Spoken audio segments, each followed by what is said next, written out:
The attempt was thoroughly and ingeniously worked out, even to planting lifelike dummies in their cots to fool guards making hourly bed checks. The same care. 3, 2, 1. Subscribe dulu ya. Terima kasih. Halo semua, kembali lagi dengan gue Nover. Pada segmen kali ini gue akan beri nama Unsolved Case, karena kita akan bahas kasus-kasus yang tidak ada jawabannya atau tidak bisa dipecahkan. Biasanya kasus seperti ini beberapa tahun setelah kejadiannya akan ditutup karena memang tidak ada jawaban dari kasus seperti ini. Kali ini kita akan berangkat ke tahun 1962 dan kita akan bahas bagaimana bisa sekelompok tahanan bisa kabur dari penjara yang sangat ketat. Penjara ini bernama Alcatraz Prison.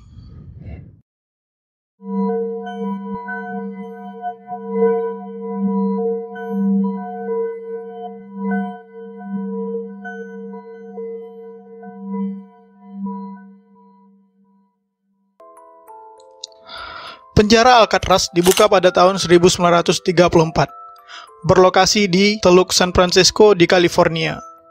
Dulunya penjara ini merupakan tempat atau markas militer. Jadi Pulau Alcatraz merupakan pulau yang terpisah. Pulau terdekat dari pulau tersebut berjarak 2 km. Jadi jika seorang tahanan mau kabur, dia harus menyeberangi dulu pulau tersebut sekitar 2 km.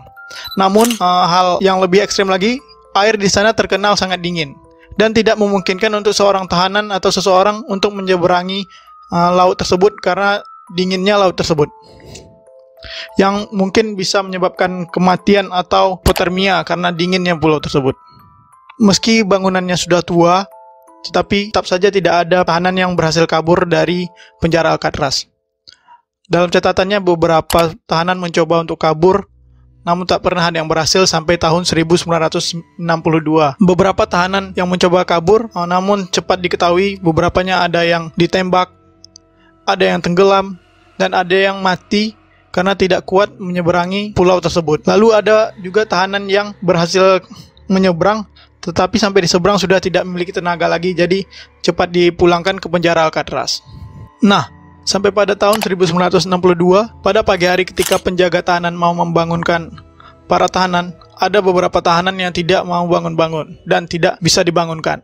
Dan karena tidak mau dibangunkan, akhirnya penjaga jengkel dan membuka sel mereka lalu menarik selimut mereka. Tetapi apa yang ditemukan mereka bukanlah para tahanan tersebut, melainkan kepala palsu yang sudah dipersiapkan oleh para tahanan yang kabur tersebut. Lalu langsung setelah itu penjagaan ketat dilakukan dan semua akses penjara ditutup dan langsung dilakukan pencarian untuk mencari ketiga tahanan tersebut.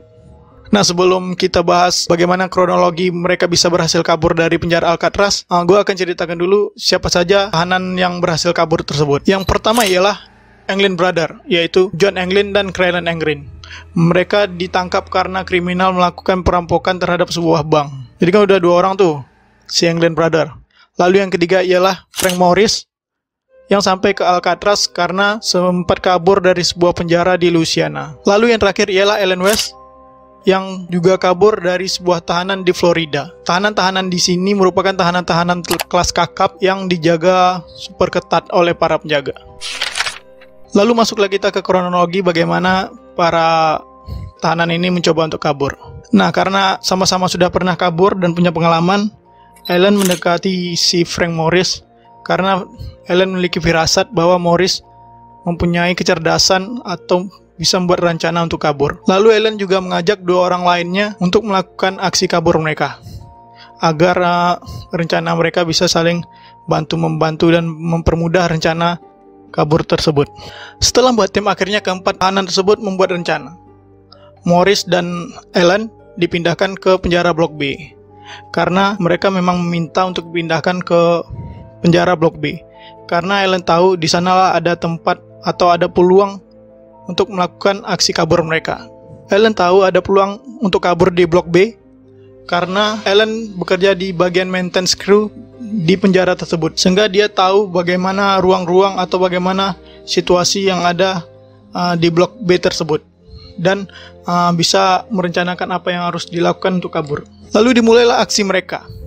Aksi mereka dimulai dengan membuat lubang di setiap kamar masing-masing. Jadi di setiap kamar tahanan ada ventilasi udara yang ditutup oleh kawat-kawat yang berukuran 12 kali 24 cm. Nah, tepat di belakang kawat tersebut terdapat koridor yang bernama utility corridor, yang di sana tidak pernah ada para penjaga. Hal ini sudah dipantau oleh Alan West. Alan juga mengetahui ada sebuah ruangan yang bisa dijadikan markas untuk menyusun rencana mereka di utility corridor. Tepatnya di atas utility corridor ada sebuah ruangan yang merupakan ruangan kosong, dan tepat di atas ruangan tersebut merupakan atap dari penjara Alcatraz. Di ruangan itulah mereka menyusun rencana dan mempersiapkan alat-alat untuk kabur. Ruangan itu juga mempermudah mereka karena ketika akan kabur, alat-alatnya tersedia di ruangan tersebut. Jadi semua rencana mereka disusun di ruangan tersebut atau markas untuk aksi mereka. Nah, dimulailah pembuatan lubang dari masing-masing tahanan yang ingin kabur tersebut. Mereka menggunakan sendok yang sudah dirancang, yang sudah dipertajam untuk melubangi ventilasi tersebut, dan juga menggunakan alat potong kuku yang sudah dirancang agar tajam dan bisa membuat lubang di ventilasi tersebut. Pokoknya apalah alat yang bisa mereka gunakan di sana. Jadi trik mereka untuk membuat lubang tersebut ialah dengan cara satu orang bekerja membuat lubang dan satu orang berjaga-jaga untuk menghindari penjaga tahanan yang kadang-kadang tiba secara mendadak. Biar aman kan gitu mereka kerjanya. Setelah beberapa bulan, karena emang prosesnya kan lama tuh karena alatnya seadanya, setelah lubang di setiap kamar selesai, akhirnya mereka melanjutkan rencana ke tahap berikutnya, yaitu merakit peralatan yang mereka merakitnya di ruangan tadi yang telah gue ceritakan di atas utility corridor. Hebatnya penjaga tahanan ini, mereka memanfaatkan pekerjaan mereka yang keempatnya itu bekerja di bagian maintenance penjara. Jadi mereka memiliki atau membuat beberapa alasan untuk bisa naik ke ruangan atau markas mereka itu. Mereka mencari beberapa alasan dengan mengatakan FIFA bocor lah, atau ada yang harus diperbaiki lah, untuk bisa masuk dan merakit keperluan mereka di sana. Di ruangan itu mereka membuat perahu dari jas hujan, berpuluh-puluh jas hujan digunakan untuk membuat perahu tersebut, dan mereka juga membuat pelampung dari jas hujan, yang mana jas hujan ini mereka kumpulkan berbulan-bulan. Dan di sana juga mereka membuat kepala yang akan jadi penyamar mereka ketika mereka tidur. Mereka membuatnya benar-benar detail dengan menggunakan kertas bekas dan dicat sepertinya warna kulit manusia, dan juga dibuat rambut asli agar benar-benar mirip dan susah untuk dibedakan oleh para penjaga. Saat semua peralatan mereka sudah siap, perahu sudah siap, pelampung sudah siap, dayung sudah siap, dan kepala palsu untuk menyamar sudah siap, akhirnya dicarilah waktu untuk melakukan aksi mereka. Malam hari ketika pukul 9 setelah pemeriksaan terakhir, mereka mengeksekusi rencana mereka. Lalu mulailah mereka membuka ventilasi yang memang sudah dilubangi tersebut. Namun sial bagi Alan West, pada saat itu ventilasinya tidak bisa dibuka. Walaupun sudah didorong, sudah ditarik, tapi ventilasinya tidak bisa dibuka. Karena mengingat waktu, akhirnya ketiga tahanan lain harus meninggalkan Alan dan harus pergi tanpa Alan, karena kalau ditunggu kemungkinan akan datang para petugas atau mungkin akan ketahuan rencana dari mereka. Lalu setelah meninggalkan Alan, mereka langsung keluar dari ventilasi tersebut dan naik ke ruangan yang tadi kita ceritakan di utility corridor, dan mempersiapkan barang-barang yang memang sudah tersedia di ruangan atas utility corridor yang kita ceritakan. Lalu mereka memanjat ke bagian atas untuk sampai ke atap penjara, yang memang atap tersebut sudah dibor oleh mereka karena mereka kan petugas maintenance tuh. Jadi mereka ngebor secara diam-diam. Lalu mereka meloncati pagar dan sampai ke tepian pantai. Nah, dari tepian pantai inilah tidak pernah ada lagi yang melihat mereka dan tahu keberadaan mereka. Si Alan West karena memang tidak jadi ikut dan gagal melakukan rencananya, akhirnya menceritakan setiap detail rencana mereka kepada pihak kepolisian karena diiming-imingi pengurangan hukuman untuk Alan West. Lalu Alan West menceritakan bagaimana rencana mereka. Rencana mereka ketika akan sampai di mainland, mereka akan mencuri sebuah mobil dan mencuri pakaian bersih. Lalu mereka menyebar dan menghilang tanpa meninggalkan jejak. Persis paginya ketika diketahui kaburnya ketiga tahanan tersebut, maka pencarian intens langsung dilakukan. FBI turun tangan dan kepolisian juga turun tangan untuk mencari ketiga tahanan yang kabur tersebut. Namun tidak pernah ada nampak jejak dan tidak ada menyisakan petunjuk sama sekali di mana keberadaan mereka. Pada prosesnya beberapa hari setelah pencarian, ditemukanlah jas hujan milik John Anglin. Dan di sana terdapat foto dan juga nomor-nomor yang kemungkinan nomor ini akan dihubungi oleh John Anglin. Namun hal tersebut tidak memberi petunjuk bagi pihak petugas yang mencari keberadaan mereka. Dan setelah beberapa lama dilakukan pencarian, akhirnya diambil kesimpulan bahwa mereka sudah meninggal karena dinginnya air yang mereka seberangi pada waktu itu. Karena pada waktu itu suhu laut itu rata-rata sekitar 12 derajat Celcius. Itu sangat dingin sekali kalau untuk diseberangi dengan berenang.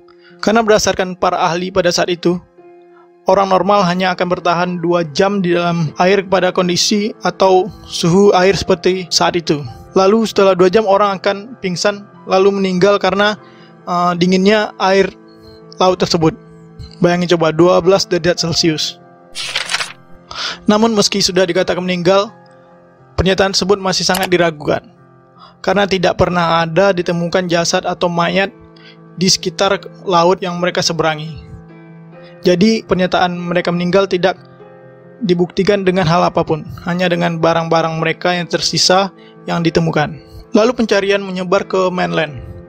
Di sana penginapan-penginapan ditanyakan apakah ada orang-orang dengan ciri tersebut, dan orang-orang juga ditanyakan apakah melihat orang-orang dengan ciri tersebut. Dan karena rencana mereka akan mencuri sebuah mobil, dicarilah info apakah ada pencurian mobil di sekitar mainland tersebut. Namun tak pernah ada kabar atau jejak dari mereka di mainland tersebut. Pihak pencari tidak menemukan bukti apa-apa dari ketiga tahanan tersebut di mainland yang mereka tujui. Lalu pada prosesnya setelah sekian lama pencarian, akhirnya pencarian selesai. Dan yang uniknya, kisah ini heboh lagi ketika pada tahun 2018 FBI mempublik sebuah surat yang dimana surat itu mereka katakan ditulis oleh John Anglin, yang merupakan salah satu tahanan yang kabur dari penjara Alcatraz. Dalam suratnya ini, John Anglin mengatakan bahwa dia dan 2 tahanan lainnya berhasil selamat sampai ke tujuan. Dan dia mengatakan bahwa Frank Morris meninggal pada tahun 2005 dan dikuburkan di Alexandria dengan nama yang lain atau nama samaran. Dan sementara saudaranya Clarence Anglin meninggal pada 2011. Lalu pada surat ini juga diketahui bahwa John saat ini sedang menderita kanker dan tidak memiliki biaya untuk mengobati penyakitnya. John membuat pengajuannya kepada pihak pemerintah dengan mengirimkan surat kepada FBI dengan tujuan agar dia mendapat perawatan gratis yang dibiayai oleh pemerintah. Tapi kabarnya tulisan dari John ini diakui berbeda oleh data yang dimiliki penjara Alcatraz. Namun FBI mengatakan bahwa kemungkinan besar ini memang tulisan dari si John yang mengaku sebagai tahanan yang berhasil kabur di Alcatraz pada 1962. Sebenarnya surat dari John Anglin ini ditulis pada tahun 2013. Namun entah mengapa FBI baru mengumumkan ke publik pada tahun 2018. Keluarga John sempat protes kepada pihak pemerintahan karena mengapa mereka tidak diberitahu sama sekali tentang surat tersebut. Karena pada ceritanya Ibu John beberapa kali menerima bunga yang dikirim ke rumahnya. Kemungkinan besar bunga itu dikirim oleh John untuk ibunya. Saudara-saudara John nih mengatakan ketika pemakaman Ibu John hadir di pemakaman tersebut, tetapi dia mengambil posisi jauh dari pemakaman tersebut. Itulah pengakuan dari saudara dan keluarga-keluarga John. Namun setelah surat ini dipublish pada tahun 2018, tidak ada yang tahu bagaimana keadaan dan di mana keberadaan John Anglin yang merupakan salah satu dari 3 tahanan yang berhasil kabur dari penjara Alcatraz pada tahun 1962. So itu dia Unsolved Case pada kali ini. Jika kalian suka pada video ini, jangan lupa like, share, and subscribe video ini. Karena kedepannya kita akan bahas kisah-kisah unik atau kisah-kisah menarik yang lainnya. Karena tentunya banyak kisah-kisah menarik dan unik atau kisah-kisah yang seru untuk dibahas tentunya. Dan jangan lupa follow IG dan Twitter gua di @asdinover. Dan sampai jumpa di kisah-kisah berikutnya.